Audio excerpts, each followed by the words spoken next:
Hello everyone, I'm glad you're here with me. I just want to show you around and at the same time share with you some thoughts that have been bothering me. Just to chat with you about things that happen in the family so we can rub minds together and hopefully learn one or two things. Come along and see my world while you're listening to what I have to say. Come along. She liar. She is a fat, snot, gobbling waste of a liar. So then she is a very disrespectful person. She will not come where I stay being a disrespectful fat slob. This actually happens in families, in marriages, in relationships, a lot more than anyone cares to admit. It happens in different shades and colors, in different levels and quantities, where people blame other people for their own faults, for their own weaknesses, instead of actually sitting back to examine themselves and accept who they really are and try to work on themselves. They're not self-aware. That's a sign of emotional immaturity. But sometimes it gets to a level where it becomes emotional manipulation when it is so gross, like the one you just watched in that clip.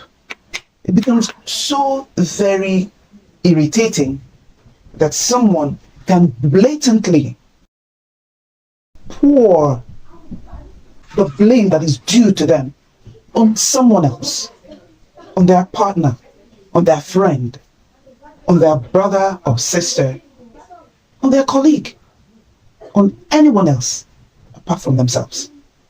It's so gross. And this is why I hate a fat, lying, snot, gobbling wench, because she got tired thinking that I ain't when she the who got 4 other than me. That's a lie. It's not just bad enough for the person you're projecting your faults on to deal with your weaknesses. It's not bad enough for them. You also have to accuse them wrongly. It's heartbreaking. It's very depressing. If you think of it critically, it's a very depressing thing to do to somebody, to project your weakness, your faults on somebody else. It's very depressing. So for those who are experiencing this from their spouses, from their partners, from their friends, from their family members, what I would say is, when this is happening, at the moment when that person who is accusing you wrongly is doing this, they're being very unreasonable. There's no point engaging in any conversations with that person. At that moment, that rule, apply the golden rule of silence. That is when silence is golden. Apply it. No conversations, no discussions. Just walk away. Keep your peace. When they're ready to accept who they really are, when you see that they are self-aware and they're ready to talk their weaknesses over, reason it out with you in a way to help them sort themselves out properly, then why not? Go ahead and help them in any way you can. Have a conversation with them about the whole situation.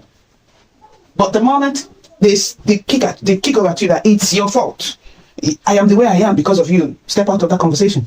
You're not having it. You're not having it. When they're ready, they will come back and talk. But as long as they're not ready to take responsibility for who they really are, forget it. Silence.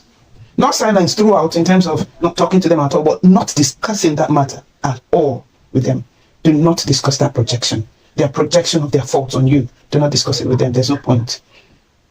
Then for those who are into this attitude of projecting their own faults on somebody else, what you want to be remembered for when you're gone. So you've got to make a choice now. Do you want people around you to only know you for depression, for pain, for manipulation? And then when you are gone, when you're not there, they're happy you're not there. Is that what you want? That's why it's said that such a life is not worth living when people celebrate your absence, not your presence.